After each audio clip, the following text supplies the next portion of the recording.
ಇನ್ನು ಮಹಿಳೆಯೊಬ್ಬರನ್ನ ಕಟ್ಟಾಕಿ ಹಲ್ಲೆ ಮಾಡಿದಂತಹ ಪ್ರಕರಣಕ್ಕೆ ಸಂಬಂಧಪಟ್ಟಂತೆ ಮಲ್ಪೆ ಉಡುಪಿಯ ಮಲ್ಪೆಯಲ್ಲಿ ಪ್ರತಿಭಟನಾ ಸಭೆಯಲ್ಲಿ ಗದ್ದಲ ಮತ್ತು ಕೋಲಾಹಲ ಉಂಟಾಗಿದೆ.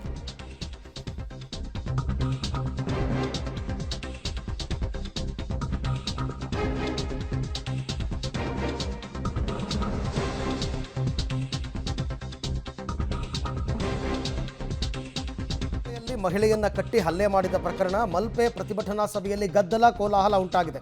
ಬ್ಲಾಕ್ ಕಾಂಗ್ರೆಸ್ ಅಧ್ಯಕ್ಷ ರಮೇಶ್ ಕಾಂಚನ್ ಮಾತಿಗೆ ಮೀನುಗಾರರು ಅಡ್ಡಿಪಡಿಸಿದ್ದಾರೆ. ವೇದಿಕೆಯಲ್ಲಿ ರಾಜಕೀಯ ಭಾಷಣ ಮಾಡದಂತೆ ತರಾಟೆಗೆ ತಗೊಂಡಿದ್ದಾರೆ. ಭಾಷಣ ನಿಲ್ಲಿಸುವಂತೆ ವೇದಿಕೆಯತ್ತ ನುಗ್ಗಿದ್ದಾರೆ ಮೀನುಗಾರರು. ಪ್ರಮೋದ್ ಮಧ್ವರಾಜ್ ಅವರನ್ನು ಟೀಕಿಸಿದ್ರು ರಮೇಶ್ ಕಾಂಚನ್ ಅವರು. ಇದರಿಂದ ಸಿಟ್ಟಿಗೆದ್ದಿದ್ದಾರೆ ಮೀನುಗಾರರು. ಮೀನುಗಾರ ಮಹಿಳೆಯರು ಜೈಲಿನಲ್ಲಿದ್ದಾರೆ. ಈ ಸಂದರ್ಭದಲ್ಲಿ ನೀವು ರಾಜಕೀಯ ಮಾತನಾಡಬೇಡಿ ಅಂತ ಕಿಡಿಕಾರಿದ್ದಾರೆ.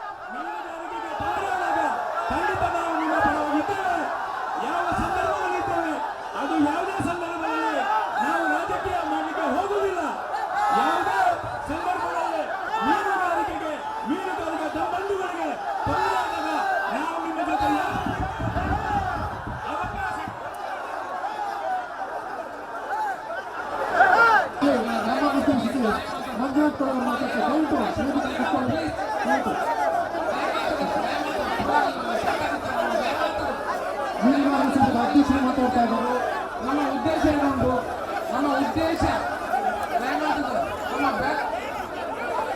ನಮ್ಮಲ್ಲಿ ಕೆಲವೊಂದು ತಪ್ಪತ್ತು ಸಭಾಮಂಟಪ ಹೋಗಿ ಆಗ ದಯಮಂತರು ಶಾಂತಚಿತ್ತರಾಗಿ ದಯಮಂತರು ಒದಿನ ನಮ್ಮ ಉದ್ದೇಶಕ್ಕೆ ತೊಂದರೆ ದಯಮಂತರು ಹೇಳಲ್ಲ ಉದ್ರೇಕ ಪ್ಲೀಸ್ ದಯಮಂತ ಹೇಳ ಉದ್ರೇಕ ಸಭೆಯನ್ನು ಮುಂದಕ್ಕೆ ಮಂಜುನಾಥ್ ಸಾಲಿಂಕೊಳ ಇವರು ವೇದಿಕೆಗೆ ಬಂದು ಸಭೆಯನ್ನು ಮಾತಾಡಲು. ಉಡುಪಿಯ ಮಲ್ಪೆಯಲ್ಲಿ ನಡೆದಂತಹ ಮಹಿಳೆ ಮೇಲಿನ ಹಲ್ಲೆ ಪ್ರಕರಣಕ್ಕೆ ಸಂಬಂಧಪಟ್ಟಂತೆ ಇವತ್ತು ಮೊಗವೀರರು ಪ್ರತಿಭಟನೆಯನ್ನು ಬಂದರಿನ ಒಳಗೆ ಮಾಡ್ತಾ ಇದ್ರೆ ಮಲ್ಪೆ ಒಂಥರ ಸ್ತಬ್ಧವಾಗಿದೆ. ಕಾರಣ ಏನು ಅಂತಂದರೆ ಬಂದರು ಚಾಲು ಆಗಿದ್ರೆ ಮಾತ್ರ ಚಟುವಟಿಕೆಗಳು ಮಲ್ಪೆ ಪೇಟೆ ಸುತ್ತಮುತ್ತ ನಡೆಯುವಂಥದ್ದು. ನಾವು ಮಲ್ಪೆ ಬಸ್ ಸ್ಟ್ಯಾಂಡ್ನಲ್ಲಿದ್ದೇವೆ. ಬಸ್ ಸ್ಟ್ಯಾಂಡ್ನ ಸುತ್ತಮುತ್ತಲ ವಾತಾವರಣ ಹೇಗಿದೆ ಅಂತ ನೋಡ್ಬೋದು. ಸಾವಿರಾರು ಕಾರ್ಮಿಕರು ಇಲ್ಲಿ ಬೆಳಗಿನ ಜಾವದಿಂದ ಮಧ್ಯಾಹ್ನದವರೆಗೆ ಇಲ್ಲಿ ಮೀನುಗಾರಿಕಾ ಚಟುವಟಿಕೆಯಲ್ಲಿ ತೊಡಗಿಕೊಳ್ತಾರೆ.